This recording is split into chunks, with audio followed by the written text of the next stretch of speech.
Que la paix soit sur vous.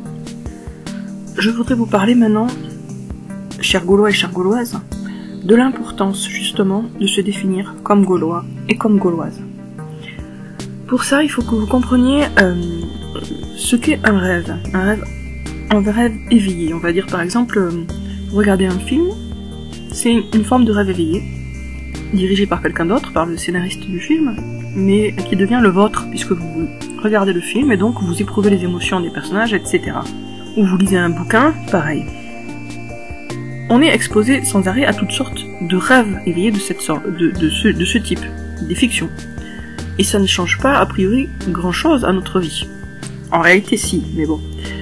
Et donc, quelle est la différence entre le rêve éveillé qui va changer vraiment quelque chose à votre vie, et celui qui ne va pas changer grand-chose, du moins en apparence? Eh bien, c'est le rapport que vous avez à votre rêve.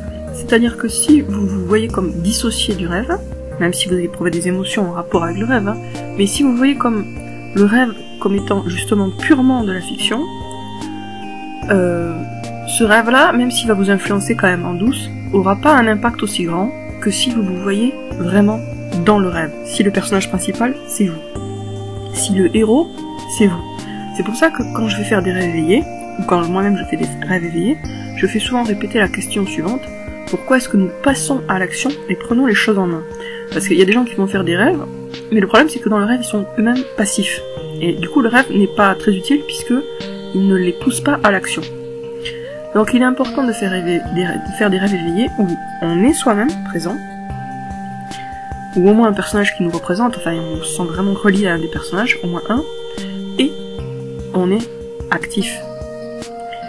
Quand vous vous définissez comme Gaulois ou comme Gauloise, et que vous lisez une aventure d'Astérix Obélix, ou que vous vous souvenez d'une aventure d'Astérix Obélix, ou que vous imaginez une nouvelle aventure d'Astérix Obélix, comme je l'ai fait là récemment avec la 5G, avec Idéfix, avec le cambriolage du palais de César, du trésor de César, eh bien là ça devient vraiment des rêves éveillés percutants, puisque vous êtes dedans, puisque vous êtes un Gaulois, donc vous êtes un Gaulois du village. Du coup, vous êtes impliqué, vous êtes concerné. Par contre, si vous définissez comme si vous définissez Astérix Obélix comme une simple fiction, et vous comme quelqu'un qui n'a rien à voir, eh bien sûr ça va rester dans le placard. Donc l'essentiel c'est de faire le pont entre le rêve et la réalité, et le pont on le fait par notre identité.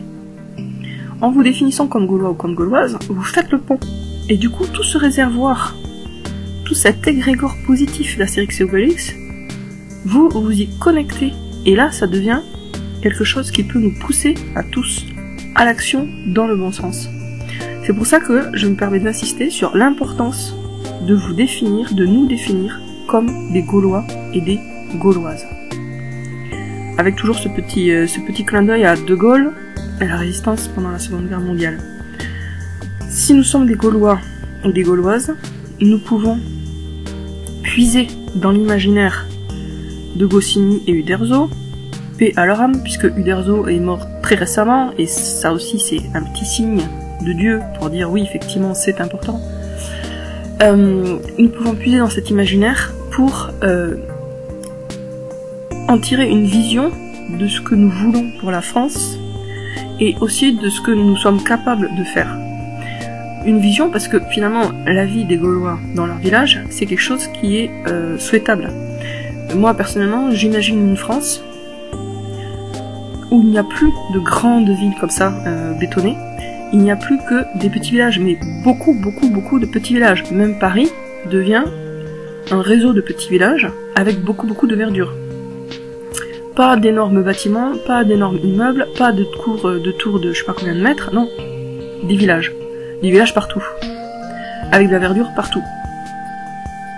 Et tant qu'à faire, je vous décris un peu plus ce que j'imagine moi pour la France.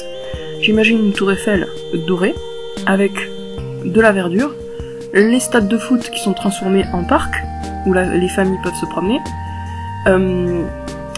Évidemment, au niveau commercial, plus de grandes surfaces, etc.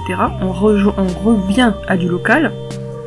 Du coup, tout est en local au niveau de la consommation et de la production alimentaire. Et puis des règles bien strictes, évidemment, d'interdiction par exemple des additifs alimentaires, de diminution drastique de proportion de sucre dans les aliments, et et un système qui soit vraiment humain, avec suppression des publicités sur les murs, puisqu'elles ne font que polluer la tête et nous harceler psychologiquement, les publicités. Donc interdiction des publicités sur les murs, des publicités qui auraient des règles très strictes pour ne pas être agressives, ni visuellement, ni à aucun niveau. Des règles très strictes sur la publicité. Au niveau des télés, il y aurait plus 15 000 chaînes, il n'y en aurait qu'une, et qui ne fonctionnerait pas toute la journée. Comme ça, les gens seraient obligés de vivre, et ils ne pourraient pas rester scotchés dans un écran toute la journée. Ça serait pas possible, tout simplement.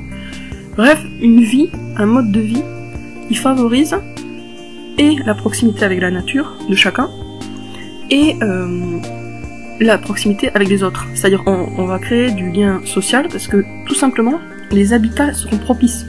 Au lieu qu'il y ait des grands espaces déserts d'un côté, avec des gens empilés les uns sur les autres, et qui donc ne se supportent plus, c'est normal quand on est trop serré, quand on est confiné comme des sardines dans une boîte, forcément les autres deviennent des ennemis. Mais ce qu'il faut, c'est trouver l'équilibre qui est le village, en fait, comme idéal. Le village, c'est-à-dire, un village, vous savez ce que c'est, des bâtiments pas très hauts. S'il y a des bâtiments officiels qui aient la forme de château, c'est joli. Et donc une France qui serait complètement en harmonie avec la nature, et les gens seraient au centre, en fait. Ils seraient au centre parce que tout serait fait pour eux, dans leur relation avec leur propre nature humaine. Donc rien d'inhumain, rien qui déshumanise, on laisse tomber tout ce qui est béton. Le métro, on le comble, parce que dans le métro c'est malsain, c'est toxique à tous les niveaux le métro. D'ailleurs ça a été construit pour des raisons qui étaient elles-mêmes plutôt sataniques. Donc suppression du métro, les transports en commun toujours sur la terre, on trouve des carburants plus bio pour les voitures, on supprime pas les voitures parce que ça permet quand même une liberté de mouvement intéressante. Et qu'il faut que les gens restent soit libres, c'est pas restent, parce qu'ils ne sont plus, donc redeviennent libres. Et d'une façon générale, un mode de vie qui favorise la proximité de l'être humain avec lui-même et avec les autres. Y a plein de trucs actuellement qui sont faits pour nous couper de nous-mêmes et pour nous détruire, nous attaquer psychologiquement. Par exemple, les fréquences de la musique sont délibérément choisies pour être contraires à la nature humaine et donc toxiques pour notre corps.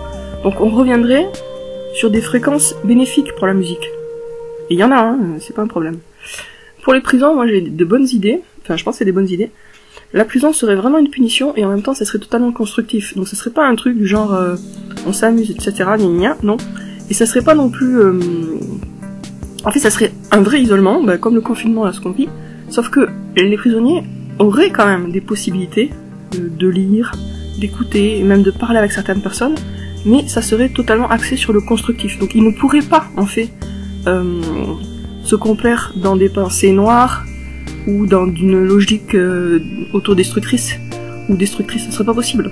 Ils n'auraient d'autres possibilités que de monter leur niveau émotionnel, etc. Donc ils pourraient faire des rêves éveillés, par exemple, ils pourraient lire des bons livres, ils pourraient écouter de la bonne musique, mais ils n'auraient pas accès à tout ce qui est mauvais. Donc ce serait très dur, certainement pour eux, hein, mais en même temps super constructif.